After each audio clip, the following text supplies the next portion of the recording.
Hello guys, இன்னைக்கு ஒரு தரமான இசக்கை அனிமே தான் பார்க்க போறோம். இசக்கை அனிமே தான் கான்செப்டை பத்தி உங்களுக்கே தெரியும். ஹீரோ வேற ஒரு உலகத்துல போய் மாட்டிப்பான். இந்த அனிமே பத்தி சொன்னா நம்ம ஹீரோ கேம் உலகத்துக்குள்ள மாட்டிக்கிறான். அதுவும் அவனோட ஃபேவரட்டான கேரக்டர் கூட. இந்த உலகத்தை பொறுத்த வரைக்கும் நம்ம ஹீரோ தான் காடு. அங்க நம்ம ஹீரோ ஒரு ஈவிலான எம்பையரை உருவாக்க ட்ரை பண்றான். அங்க என்னென்ன பிரச்சனை வரும் அப்படின்னு தான் ஸ்டோரி போகும். உண்மையிலேயே ரொம்ப நல்லா இருக்கும். என்ன கொஞ்சம் பொறுமையா போகும், நல்லா இருக்கும். ஸோ பொறுமையா பாருங்க. வீடியோக்கு ஒரு 3 இருந்து 4 லைக் போடுங்க. அப்பதான் நிறைய பேருக்கு ரெக்கமெண்ட் ஆகும். சரி வாங்க, நம்ம டைம் மிஸ் பண்ணாம ஏபிக்குள்ள போகலாம். கூட ஸ்டார்டிங்லயே ஒரு பர்சனை காட்டுறாங்க. ஒன்னும் கேம் விளையாடினு அப்படியே தூங்கிடுறான். அங்க என்ன ஆச்சுன்னு தெரியல. திடீர்னு ஆளு வேற ஒரு எத்துக்கு வந்துடுறான். பாக்குறவனுக்கு புரியல. அட, நான் எங்க இருக்கேன்? இந்த இடத்துல ஏதோ ஒரு பொண்ணோட வாய்ஸும் கேக்குது. என்ன கிங், எழுதிட்டீங்க போல. பார்த்தா அவன் ரொம்ப ஷாக் ஆகுறான். அட, நீ ஆட்டு தானே? ஆமா மை கிங், நீங்க கரெக்டா சொல்றீங்க. அப்புறம் தான் அவன் சொல்றான், இந்த ஆட்டு இந்த கேரக்டர் வந்து எட்டர்னல் நேஷன் ஒரு கேம் தான். இந்த கேம்குள்ள இருக்கிற ஒரு கேரக்டர். அப்பனா நான் என்ன அதுக்குள்ளேயா இருக்கேன்? இது கூடவே என்னோட ஃபேவரட்டான கேரக்டர் ஆட்டு, அது கூட நான் இருக்கிறேன். அப்போனா நான் வந்து இந்த கேமோட ரோல் பிளேவை நான் பண்ணுமா? இந்த இடத்துல அவ கிங்னு சொன்னா, அப்போ இந்த இடத்தோட கிங்கு அதாவது நாதாதா. இந்த இடத்துல நம்ம ஆட்டுவும் சொல்றான், நீங்க தான் ஃபர்ஸ்ட் நைட்மேர் டிஃபிகல்ட்டியை கிளியர் பண்ணது. என்னோட பிரில்லியண்டான ஸ்ட்ராட்டஜியை வச்சு நீங்க தான் அங்க இருக்கிற முதல் இடத்துக்கு வந்தீங்களே. எனக்கு உங்களை பத்தி எல்லாமே தெரியும் டக்குட்டோ. கேம் ஓவர் ஆனாலும் கண்டிப்பா நான் உங்களை பத்தி மறக்க மாட்டேன், கவலைப்படாதீங்க. எனக்கு எல்லா விஷயமும் ஞாபகம் இருக்கு கிங் டக்குட்டோ. அங்க நம்ம ஹீரோக்கு புரியுது, இந்த இடத்துல ரோல் பிளே பண்ணி இவ்வளவு மாதிரியே நானும் ஸ்ட்ராங்கா மாறணும்னு நினைக்கிறேன். அதே மாதிரி இது என்ன இடம், இது என்ன ஹெவனா எனக்கு தெரியல. இந்த மாதிரி நானும் சடனா இந்த இடத்துக்கு வந்தேன். ஆனா இது ஒன்னும் ஹெவன் மாதிரி தெரியல. எனக்கு தெரிஞ்ச வரைக்கும் அந்த எட்டர்னல் நேஷன் அது மாதிரி தான் எனக்கு ஃபீல் ஆகுது. நம்ம ஹீரோக்கு ரொம்ப சந்தோஷமா இருக்கு. அவனுக்கு பிடிச்ச ஒரு கேரக்டரை அவன் நேருக்கு நேர் பாக்குறான். ஆட்டுவும் சொல்றான், இது வந்து எட்டர்னல் நேஷனா இல்ல வேற ஏதாச்சா? இது வந்து எனக்கு சரியா தெரியல. ஆனா நீங்க இந்த உலகத்துல இருக்கீங்க, அதுவும் ஒரு நியூவான உலகம். அதனால ஏன் நம்ம புதுசா ஒரு உலகத்தை கிரியேட் பண்ணக்கூடாது? நம்மளுக்குன்னு ஒரு எம்பையரை கிரியேட் பண்ணலாம். அதுவும் நம்ம 2 பேர் கொண்டு. இது எம்பையரா என்ன ஆகுது? அது வந்து எனக்கு சரியா புரியல. நான் வந்து இந்த இடத்துல இருக்கேன். அப்போனா கண்டிப்பா நான் வந்து எனக்கான உலகத்தை கிரியேட் பண்ணணும்னு நினைக்கிறேன். உங்க ஹீரோவும் அதுக்கு ஒத்துக்கிறான். உடனே நம்ம ஆட்டு அவளை பத்தி சொல்றான். பாடி மைண்ட் சோல் எல்லாத்தையுமே உங்களுக்கு ஒப்படைக்கிறேன். சொல்றது ஒரு மாதிரி எம்பாரசிங்கா இருக்கு. ஹீரோவும் சொல்றான், நீ ரொம்ப கான்பிடென்ட்டா இருக்கிற. அதே மாதிரி என்னோட ரைட் ஹேண்ட கூட எனக்கான அடிமையும் கூட. நம்ம தான் இதுக்கு மேலேயும் ஒரு மோஸ்ட் ஈவலான எம்பையர்னு எல்லாருக்கும் தெரிய போறோம். கண்டிப்பா நீங்க சொல்ற மாதிரியே நம்ம பண்ணலாம். இதுக்கப்புறம் அவன் எமர்ஜென்சி ப்ரொடக்ஷன் ஒரு விஷயத்தை அங்க சமன் பண்றான். அங்க ஒரு 4 காலோட இருக்கிற வித்தியாசமான ஒரு பிராணி வந்து ரொம்ப டிஸ்கஸ்டிங்கா இருக்கு. மைக்ரோனா அது ஒரு ஈவலான ஒரு பீஸான சிவிலைசேஷன். அதை வந்து நம்ம உருவாக்க போறோம். அதனால இந்த கேமோட ரூல் படி பார்த்தா ஃபர்ஸ்ட் நம்ம ஹைட் ஆகி நிறைய விஷயங்களை கண்டுபிடிக்கணும். நீ சொல்றது கரெக்ட் தான். நம்ம நிறைய இன்டெல கேதர் பண்ணணும். அப்புறம் எம்பையரை பில்ட் பண்றதுக்கு ஃபர்ஸ்ட் சேஃப்டி அவன் பார்க்கணும்ல. அதனால ஆர்டர் கொடுக்கறான். சீக்கிரம் நான் உனக்கு ஆர்டர் கொடுக்குறேன், மொத்த ஏரியாவை ஸ்கேன் பண்ணிட்டு வா. இது வந்து சேஃபா இல்லையான்னு எனக்கு தெரிஞ்சாகணும். எங்க டிசப்பாயிண்ட் பண்ணக்கூடாது. அந்த இடத்துல பயங்கர வேகமா அது ஓடி போகுது. ஸ்டார்டிங்ல நான் ரொம்ப கவலைப்பட்டேன். ஆனா இது போற போக பார்த்தா நல்லா இது ஃபாலோ பண்ணு நம்மளோட ஆர்டர். ஆமா, 200 மானா நம்ம கிட்ட இருக்கும். அதுல 100க்கு நான் இதை சமன் பண்ணிட்டேன். இதை வச்சு பேஸை செட்டில் பண்ண முடியும். வாரியரை சமன் பண்ணலாம். இருந்தாலும் எல்லாமே காலி ஆயிடும். அங்க ஃபைட் எல்லாத்தையுமே எல்ஃப் பொண்ணு பாத்துக்கிறேன்னு சொல்றான். ஆனா அப்படி பார்த்தாலும் அது பொசிஷன்ல தான் அவன் இருக்கிற மாதிரி இருக்கும். ஃபுல்லான ஆளுங்க வந்தா அவ்வளவுதான். இவளை ரொம்ப ரிஸ்க்ல போற மாதிரி ஆயிடும். அதனால என்னால அப்படி பண்ண முடியாது. எதுக்கும் கவலைப்படாதீங்க, எல்லாமே நல்லா தான் போகும். அங்க இதுக்கப்புறம் எப்படி எல்லாமே போகுதுன்னு கேக்குறான். அந்த மாஸ்டரோட விஷனை இவனால ஷேர் பண்ணிக்க முடியுது. இடத்துல நான் பார்த்த வரைக்கும் எங்க பார்த்தாலும் பச்சை பசேல்னு இருக்கு. மரமும் செடியும் தான் இருக்கு. எந்த விதமான வைல்டு லைஃபும் இருக்கிற மாதிரி தெரியல. கூடவே இங்க ஃபுட்டும் இல்ல.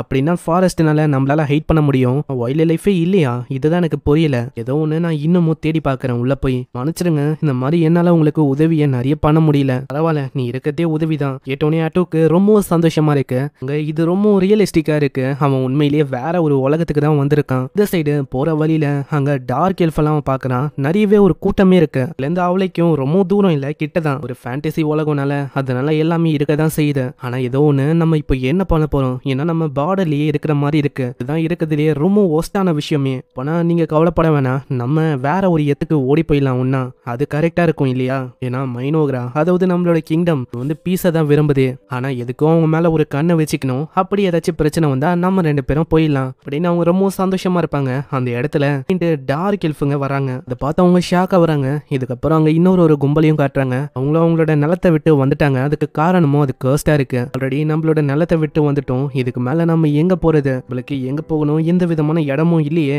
பசங்களால ரொம்ப நாளைக்கு இதெல்லாம் தாக்கு பிடிக்க முடியுமான்னு சரியா தெரியல. அதே மாதிரி இங்க வந்து ஃபுட் கண்டிப்பா இருக்கும், ஏன்னா ஃபாரஸ்டா இருக்குது. ஆனா பக்கத்துல இன்னொரு பொண்ணு சொல்றா, இங்க சபிக்கப்பட்ட ட்ரீஸா இருக்கு, அதே மாதிரி கடலும் இருக்கு. ஒரு இடோக்ரியாக்கான டெரிட்டரி, அதாவது இந்த டெரிட்டரி சபிக்கப்பட்ட டெரிட்டரி. ஏன்ஷியன் டெக்ஸ்ட் படி பார்த்தா எத்துல அந்த கர்சனாலேயே எந்த விதமான லைஃபும் இல்லையா. ஆனா நீ என்ன சொல்ற, எல்லாமே ஒரு மூல நம்பிக்கை மாதிரி தான் தெரியுது. ஒரு சைடு அவருக்கு ஒரு மாதிரி ஏதோ ஒரு ஈவலான விஷயம் இருக்குதுன்னு தோணுது. நம்மளால அப்படியே விட முடியாது, மத்தவங்களுக்காக நான் ஃபுட்டை தேடி ஆகணும். நம்ம கிட்ட ஓரளவுக்கு ஸ்ட்ரென்த் இருக்கும் போதே நம்ம இதை பண்ணிடணும். அங்க நம்ம ஹீரோவை இதுக்கப்புறம் தான் அவங்க பார்த்திருப்பாங்க. ஹீரோவை பார்த்தோன்னே அவங்க பயந்து போயிடறாங்க. நம்ம ஹீரோக்குள்ள ஒரு பியூரான ஈவிலே தனியா தெரியுது. அதனால நம்ம இப்ப பண்ற விஷயத்துல தான் நம்மளோட ரேசஸே அங்க இருக்கும். அதனாலேயே அவங்க முட்டி போட்டு அவங்கள பத்தி சொல்றாங்க. அங்க ஒரு டார்க் எல்ஃப் குழுல இருந்து வந்த ஆளுங்க தான் அந்த குழுவோட கேப்டன் கியா. என்ன மன்னித்துருங்க, நாங்க வந்து தெரியாதனமா உங்களோட ஏரியாவுக்கு வந்துட்டோம். இந்த மாதிரி உங்களோட பவர் எங்களுக்கு நல்லாவே தெரியுது. சரி, இந்த மாதிரி நீங்க எதுக்கு எங்களோட ஏரியால காலை வச்சிங்க, அதுக்கான ரீசனை நாங்க தெரிஞ்சுக்கலாமா? அதை பத்தி அவரு சொல்ல ஆரம்பிக்கிறாரு. அட்லீஸ்ட் நம்மளால புரிஞ்சிக்க முடியுது, அது வரைக்கும் ஒரு சந்தோஷம் தான். அங்க சீக்கிரமா சொல்லுன்னு சொல்ல பயந்து போய் விஷயத்த சொல்றாரு. எங்களோட நாடு அது வந்து ஒரு பயங்கரமான பிரச்சனையில இருக்கு, அதனால எல்லாருமே ஓடி வந்துட்டோம். ஐயோ, நான் வர இது வர சொல்லிட்டேன், அவங்க என்ன பண்ண போறாங்களோ. ஆனா ஒரு சைடு அங்க அவங்க சொல்றாங்க, அப்படியா விஷயம்? அம்மா, இந்த மாதிரி நாங்க இங்க வந்தது தப்பு தான், ஆனா எங்களுக்கு வேற வழி தெரியல. இந்த கண்ட்ரில நிறைய விஷயத்த நாங்க அனுபவிச்சோம், இங்க எங்களால வாழ முடியல, அதனால ஒரு நல்ல இடத்தை தேடி நாங்க ஓடி வந்தோம். அப்படி இங்க வந்தோம்,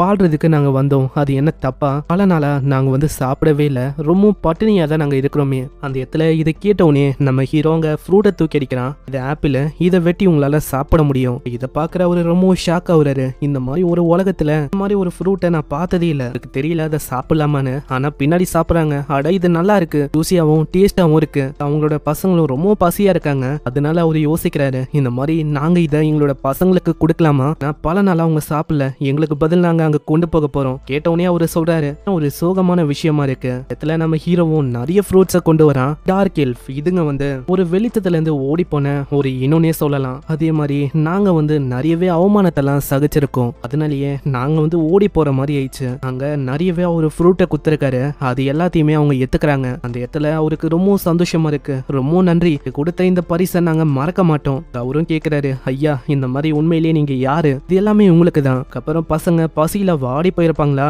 எதுக்கு அவங்க வராங்க. பசங்களுக்கும் ரொம்ப சந்தோஷமா இருக்குது சாப்பிடும் போது, எல்லாமே அவ்வளோ ருசியா இருக்கு. அந்த இடத்துல எல்லாருமே வயிறு நிறைய சாப்பிடுறாங்க. இன்னொரு பொண்ணு கேக்குறா, ஆமா, இதெல்லாம் நீங்க எங்களை இருந்து கொண்டு வந்தீங்க?